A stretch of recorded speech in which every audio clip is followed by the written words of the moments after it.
Είμαστε απέναντι από ένα στόχο με κάποια κιλά αλουμινίου, βαλμένα εδώ και 3 χρόνια.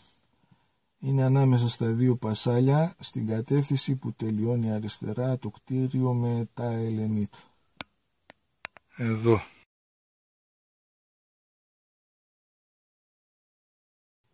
Έχουμε βέργα ηλεκτρονικά σε εκπομπή με συχνότητα, μοριακή συχνότητα αλουμινίου 7000, και θα κάνουμε 2 δοκιμές, μία με τη βέργα να κινείται αριστερόστροφα και μία με τη βέργα να κινείται δεξιόστροφα, να δούμε πώς πιάνεται αυτός ο στόχος.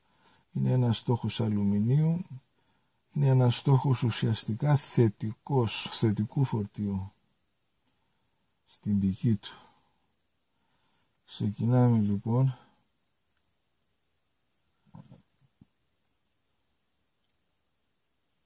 Βάλαμε τη συχνότητα, το βάλαμε σε λειτουργία τον ανιχνευτή, τη βέργα, και ξεκινάμε από δεξιά προς τα αριστερά με αριστερό στροφή έρευνα.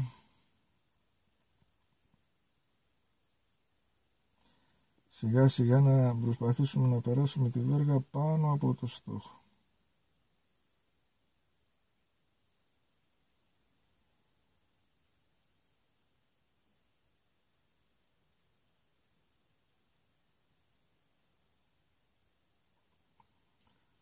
Η βέργα δεν αντιλαμβάνεται τίποτε.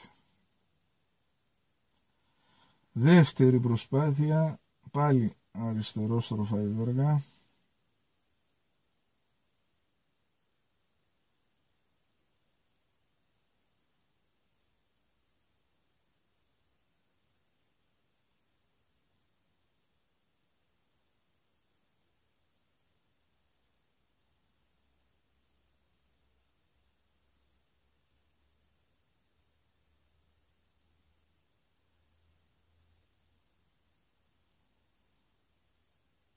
Χαμπάρια η βέργα.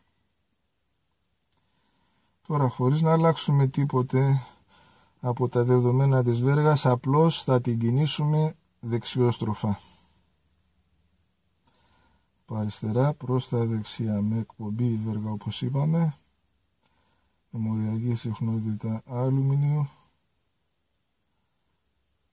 Προσπαθούμε να περάσουμε πάνω από το στόχο.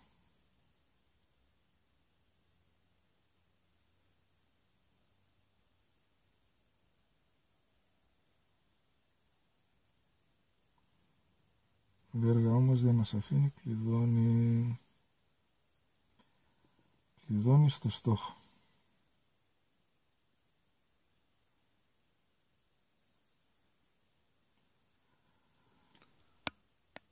Εδώ.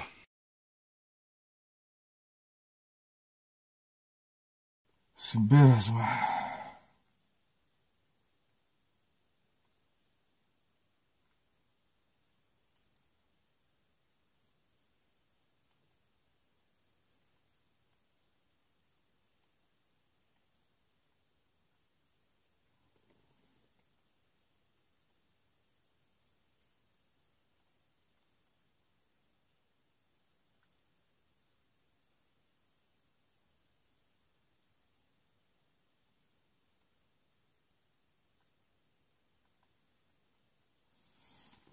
Συμπέρασμα λοιπόν, σε ένα στόχο δεξιόλο.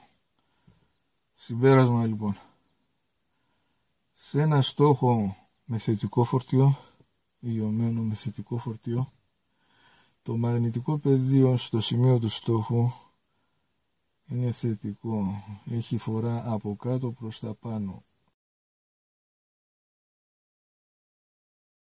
Άρα στην περιοχή της βέργας το μαγνητικό πεδίο έχει φορά από πάνω προς τα κάτω. Με τη μέθοδο των 3 δακτύλων